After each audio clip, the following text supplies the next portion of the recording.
Good morning. Thank you Lord. May init na. No, so tapos thanks God. Na? Buhay pa yung ating sitaw. Ano tayo ngayon guys? December 23, Monday. Harvest tayo dahil walang biyahe bukas. Bispiras ng Pasko. Advance Merry Christmas sa lahat. So ito yung mangyayari guys tuwing mahal na yung sitaw, no? Pero thanks God marami na namang bulaklak. Kasi nga pag sobrang, ito yung problema sa sitaw, pag sobrang ulan malalagas yung mga bulaklak, no? So pagkalagas ng bulaklak walang bunga. Wala tayo ng bantal, no? So last week ano lang nakuha natin, 600 plus. Previous week 1,000 plus, no? Kasi 3 times yung harvestan. This week konti na lang as expected, no? So we are expecting mas konti kasi grabe yung ulan sa area. Ayan, buti na lang naka raised bed, so carry lang, no? So tapos yung sitaw natin ay namumulaklak, bulaklak na naman, no? So konti lang yung bunga. Ito yung kagandahan sa mahal. best pag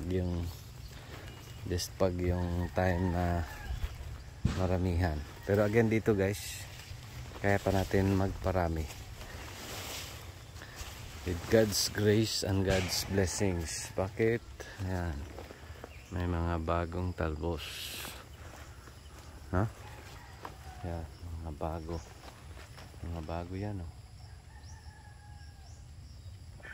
Saan pa sa atip, sa bubong, tapos dito pa sa ilalim may mga bagong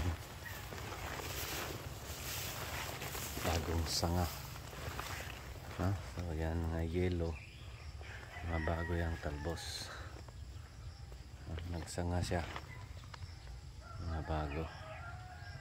So yan yung kagandahan.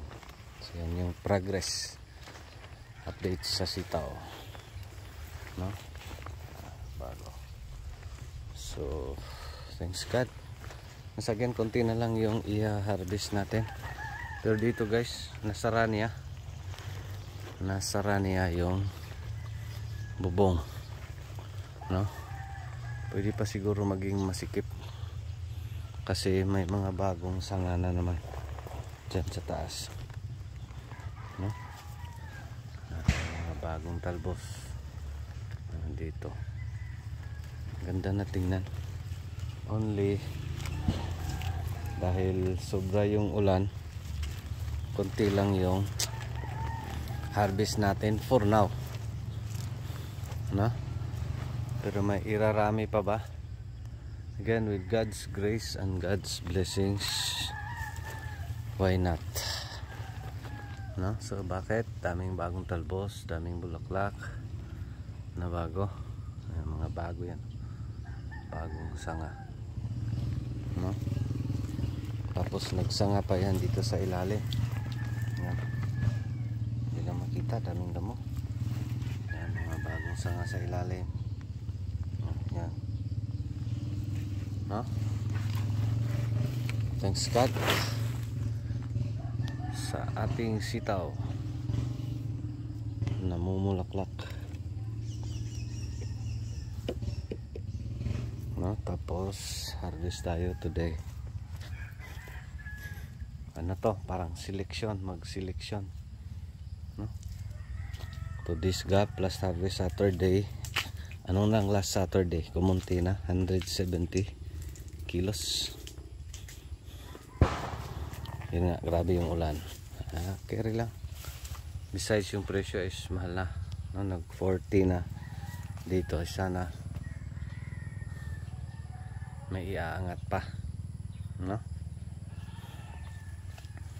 Tapos flowering, daming bulaklak. Yan, tubig. Mas kagandahan na nakita natin is yung mga progress sa mga bagong sanga, tapos yung mga dating nakuna na natin, yung mga ganitong tugkay na harbisan na, namumulaklak ulit. Yan, namumulaklak ulit, no? So yan yung kagandahan,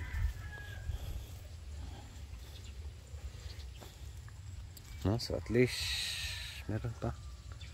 Thank you Lord, thank you sa ating mga sitaw. Baka masara yung bubong,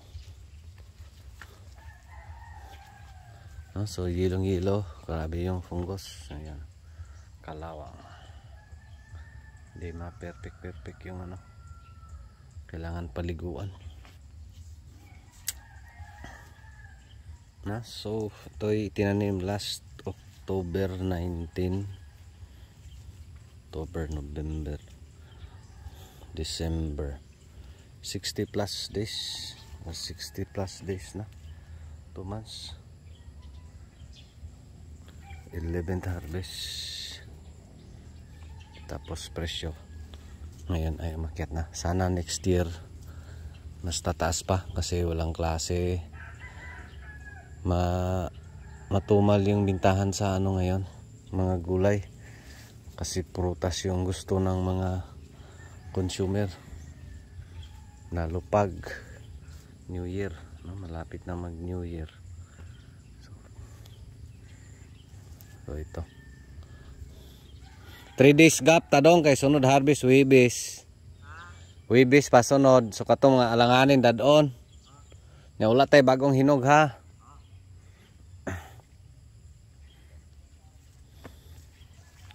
No, so yun guys, update dito sa ating sitaw. Edad 60 days na ata, 23, so 19, oh, yun nga, 60 days. Pang 11th harvest today kasi 3 times yung harbisan. So dito nakakuha na tayo ng ano na, 2,000 plus kilos sa ating 1 and 3/4, no? Kasi 3 weeks na yung harbisan natin, 4th week ngayon.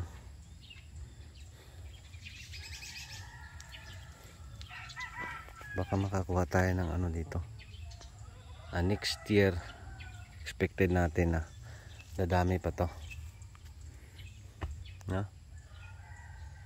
Kasi green pa, kiri pa.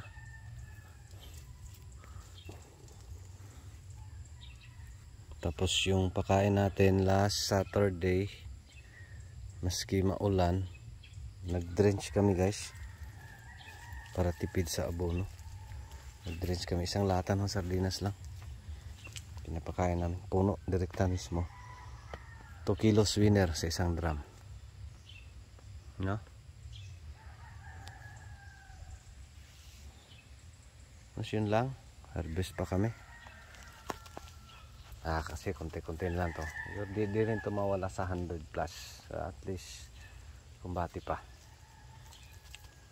Mas yun lang, maraming salamat. Ito pa rin si Jupilo Farmer, anak ni Matoy, ang farmer ng gwapo, suhito, ugmay, kahibalo pa naigsaba.